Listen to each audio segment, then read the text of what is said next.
আসসালামু আলাইকুম বন্ধুরা, সবাই আশা করি ভালোই আছেন। আজকে আসলাম কাশিমপুর নদী দেখার জন্য। আর সেই কবুতরে খাওয়ার নেওয়ার জন্য দেখলাম যে অনেক মানুষ যাইতেছে নদীর দিকে। আমি চিন্তা করলাম আমি একটু দেখে যাই কী অবস্থা নদীর। পরে আসলাম, দেখতেছি যে আসলে পানি অনেক ঘুরে একবারে অনেক পানি হয়ে গেছে। মানুষ অনেকজন ট্রলারে ঘুরতেছে, অনেক আনন্দ করতেছে। বিকালে পিকনিক পার্টির মতো সবাই আনন্দ ফুর্তি করতেছে। আর একজন বড়শি দিয়ে মাছ ধরতেছে। দাঁড়ায় একটু ভিডিও করে নিয়ে আসলাম যে আপনাদেরও দেখাবো কত সুন্দর পানি আসছে। যারা ঢাকা শহরে থাকি আমরা, তারা তো পানি দেখতে পারি না। পানি দেখলে গ্রামের কথা মনে পড়ে যায়, যে মনে হয় গ্রামে আছি। ট্রলারে ঘুরতেছি, সবাই ঘুরতেছে, ভালোই লাগতেছে দেখতে বিকালবেলা।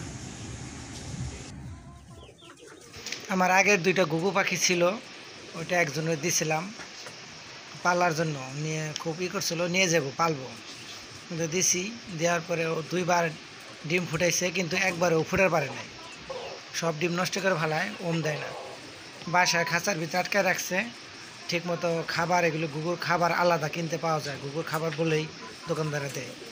ও চাল খাওয়াইছে, শুধু চাল খাওয়ানোর কারণে ডিম খোসা পাতলা হয়ে গেছে। পরে আমার কাছে আজকে আবার আইনে দিয়ে গেছে সকালে, যে আপনি নেন, আমি পালতে পারলাম না।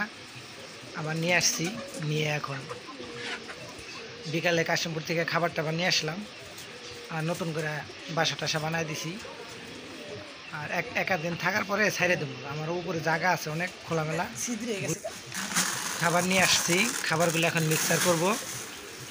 এটা হলো গম। এখানে 4 কেজি গম আছে। 4 কেজি গমের ভিতরে 1 কেজি ভুট্টা দেব।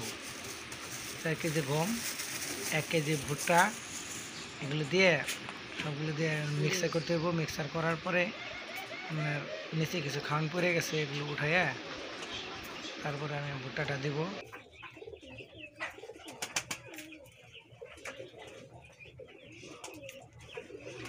ডালও আগে পরে উঠাই। ভুট্টার প্যাকেটটা ছিঁড়ে গমের মধ্যে ঢেলে দিতেছি। পুরা ভুট্টাটা ঢাইলে পুরা গম আর ভুট্টা সুন্দর করে মিক্সার করা লাগবে। সুন্দর করে মিক্সার করে দিয়ে কবুতরগুলি মাঝখানে কিছু ভালো খাবার কেনা হয় নাই, খাবারগুলি ভালো ছিল না। মিক্সার কিনে আনলে ভালো হয় না, এর জন্য দেখে থেকে বাজার থেকে এবার অরিজিনাল গম আনছি আর ভুট্টা। আর এখানে ঘুঘুর খাবার যে আনছি আলাদা, এখান থেকে অর্ধেক খাবার আমি এটার মধ্যে দিয়ে দেবো। তাহলে কী হবো, গোবর খাবারের ভিতরে অনেক কিছু মিক্সার করা থাকে, দেখলে খাবারটা সুন্দর হয়ে যাবে, খাইতে পারবো।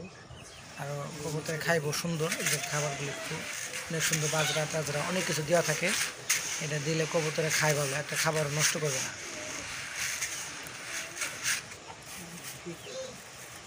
মিক্সার হয়ে গেলে এখানে আমি অল্প কিছু ফিট অ্যাড করব, কারণ কবুতরগুলো আমার ক্যালসিয়াম একটু কমে গেছে। এখন 2 মুঠ ফিট দিয়ে দিলাম। ফিট খাইলে কবুতরের ক্যালসিয়ামটা ভালো থাকে, আনন্দ করতে থাকে। হয়ে গেছে আমার খাবার, ওকে। যতই পরিষ্কার করি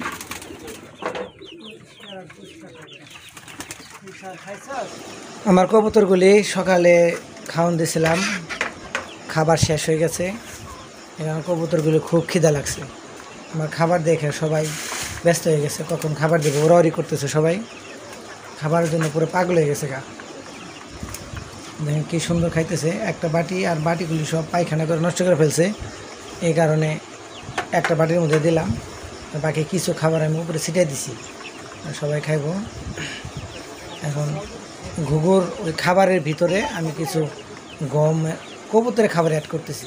অ্যাড করলে তাহলে একটু খাবারটা ভালো খাইব। আমাদের মুরগির বাচ্চাগুলোকে আমরা কি খাবার খাওয়াই, একজন জানতে চেয়েছে কমেন্টে। আমাদের মুরগির বাচ্চাকে আমরা বিশ্বাসের ব্রয়লার ফিড খাওয়াই। আপাতত ব্রয়লার ফিড খাওয়াবো, যখন আরেকটু বড় হয়ে যাবে তখন এদেরকে আমি ডিম পাড়ার ফিড খাওয়াবো। আমি শুধু এদেরকে ফিডই খাওয়াই না, সাথে খুদ দেই। গম ভুট্টা এগুলি মিশিয়ে দেই। কারণ শুধু ফিড খাওয়ালে এরা স্টক করতে পারে, তার জন্য শুধু ফিড খাওয়ানো যাবে না, সাথে গম ভুট্টা খুদ মিশিয়ে দিতে হয়। আর আমার যেই বড় মুরগিগুলি আছে এগুলি সব দেশি মুরগি, এগুলিকে আমি যা দেই সবই খায়, ভাত তরকারি, তারপরে গম ভুট্টা, ফিড, খুদ, চাল যা দেই সবই খায় এরা। এদের খাবার কোনো না নাই, যা দিব সবই খাবে, এর জন্য এদেরকে সবই দেই আমি। আমার দেশি মুরগিগুলিকে বিশেষ করে আমি শাক, লতাপাতা, ঘাস এগুলি মাঝে মাঝে দেই, কারণ এদেরকে শাক, লতাপাতা, ঘাস না দিলে এদের শরীরে প্রয়োজন যতটুকু পুষ্টির ততটুকু পুষ্টি পাবে না। এরা দেশি মুরগি তো, এদের সবসময় লতাপাতা ঘাস খেয়ে অভ্যাস।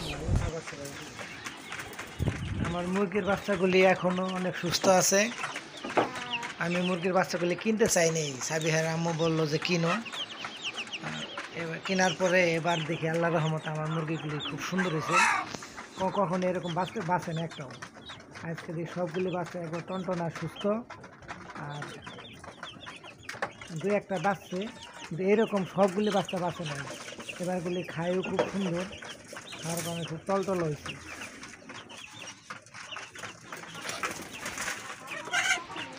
আমার কোয়েল পাখিগুলি আগেরগুলি ডিম পারে না, এর জন্য সবগুলো খেয়ে ফেলছি।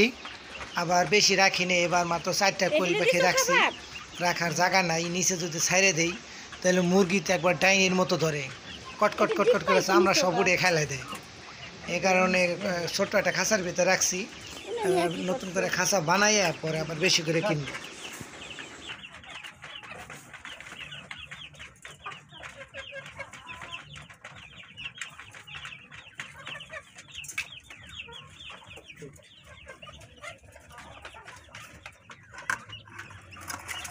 হাই হাই হাই হাই, খিদে লাগছে বেশি, বুঝলাই দিই। খাইতে জায়গা থাক মিশে থাক। হ্যাঁ,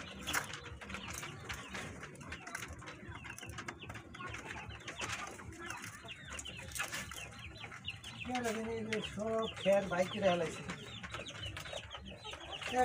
ওটি ভিতরে খায় না, ওটি মুরগি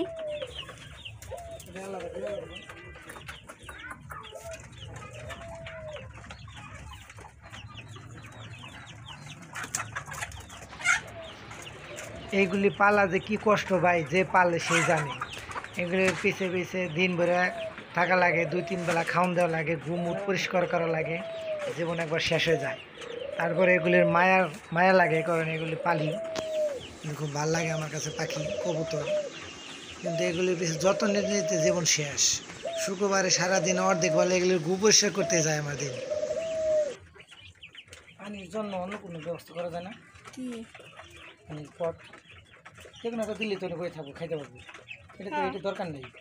দিল্লিতে আমার ওই যে যায় না,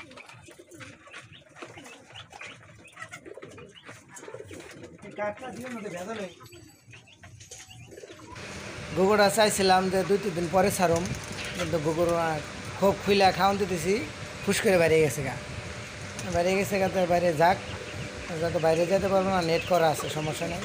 কিন্তু না ধরলাম না, 2-1 দিন খোলামেলা আবহাওয়া খাইলে একটু ভালো হইব, সুস্থ হয়ে যাবে। এই কারণে থাক, কয়েকদিন আলগায় থাক, আলগা থাকার পরে আবার খোপে ধরে দিয়ে দিন। ডিম পাড়ার জায়গাটা চিনব না, 2 মাসের মতো বাইরে থেকে আসছে, এই কারণে আগের মতো পরিচিত নাই। 1 সপ্তাহ থাকলে আবার সব কিছু আগের মতো হয়ে যাবে।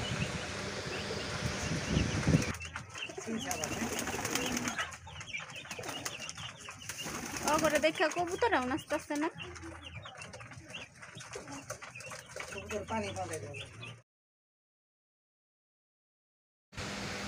আমাদের ভিডিওটা কেমন লাগে আপনাদের কাছে আপনারা কমেন্টে জানাবেন।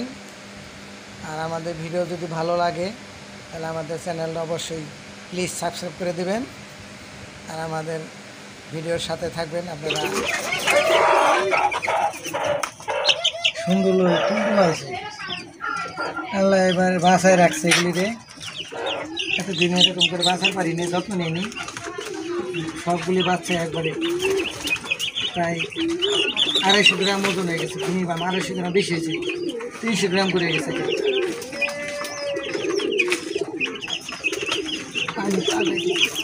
ভিডিওটা দেখার জন্য ধন্যবাদ সবাইকে। আল্লাহ হাফেজ।